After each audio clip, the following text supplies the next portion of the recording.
It's most unfortunate. There is no doubt that there were a series of imminent attacks that were being plotted by Qasem Soleimani. We don't know precisely when, and we don't know precisely where, but it was real. Mr. Secretary, the administration said this strike was done based on an imminent threat, but this morning you said we didn't know precisely when and we didn't know precisely where. That's not the definition of imminent. The president has also suggested that there was some sort of attack being planned against an embassy, perhaps several embassies. Can you clarify, did you have specific information about an imminent threat, and did it have anything to do with our embassies? We had specific information on an imminent threat, and those threat stream included attacks on U.S. embassies. Period. Full stop. So you were mistaken when you said you didn't know precisely when and you didn't know precisely where? Nope, completely true. Those are completely consistent thoughts. I don't know exactly which minute. We don't know exactly which day it would have been executed, but it was very clear. Qasem Soleimani himself was plotting a broad, large-scale attack against American interests, and those attacks were imminent. Mike Pompeo, what is your definition of imminent? This was going to happen. Secretary Pompeo, if I can, here today at the podium you said that the imminent threat was a threat to U.S. embassies. You didn't know precisely when or where. Last night the president said it was a threat to embassies, including to our Baghdad embassy.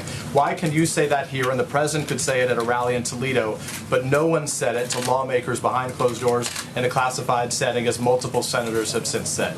We did.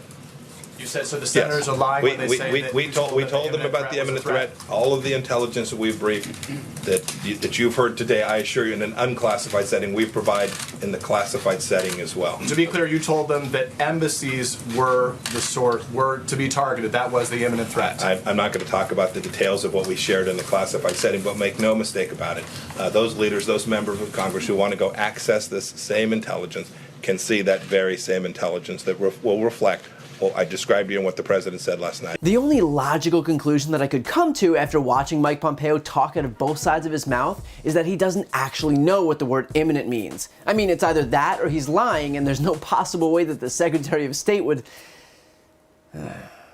Even when confronted by a reporter and again pressed about the contradictory nature of saying that both an attack was imminent and that he had no idea when or where it would take place, Pompeo doubles down and pretends that his gaslighting is somehow legitimate. I mean, this is a clinic in this Orwellian fever dream for the right, wherein people like Mike Pompeo try and convince us that what we know to be true, like, for example, the definition of the word imminent, isn't the case. Now, this should go without saying, but if you can't pinpoint where or when an attack is going to take place, then by definition, you can't call this an imminent threat. It also begs the question that if the threat was as obvious as Mike Pompeo is making it out to be, then why would Republican Senators Mike Lee and Rand Paul rail against the briefing that the administration officials gave? I still haven't had the questions answered that I came into that briefing expecting to ask.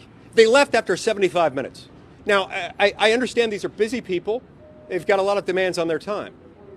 They're appearing before a coordinate branch of government responsible for their funding, for their confirmation, for any approval of any military action they might undertake. They had to leave after 75 minutes while they're in the process of telling us that we need to be good little boys and girls and run along and not debate this in public.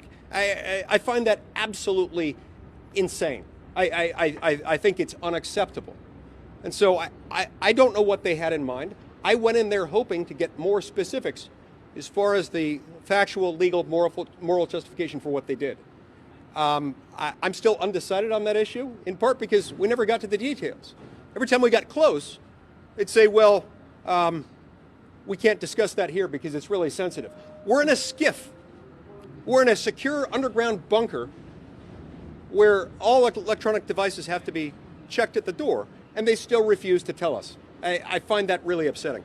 Because let's be honest, if there was even some distant semblance of justification, if there was an inkling of a chance that the strike was justified, Republican senators would give deference to this administration. I mean, Trump suggested nuking a hurricane, and not one person on the right batted an eye that this is the guy who controls the nuclear codes. So for people like Rand Paul and Mike Lee, two of the most conservative senators, to give such a full-throated rejection of the Trump administration's rationale for this strike is a testament to not only how glaringly they lied in that briefing, but how glaringly Mike Pompeo continues to lie to this day. Now, I should note too that despite how much Trump's mouthpieces try and make this about Soleimani, that's not what this is about.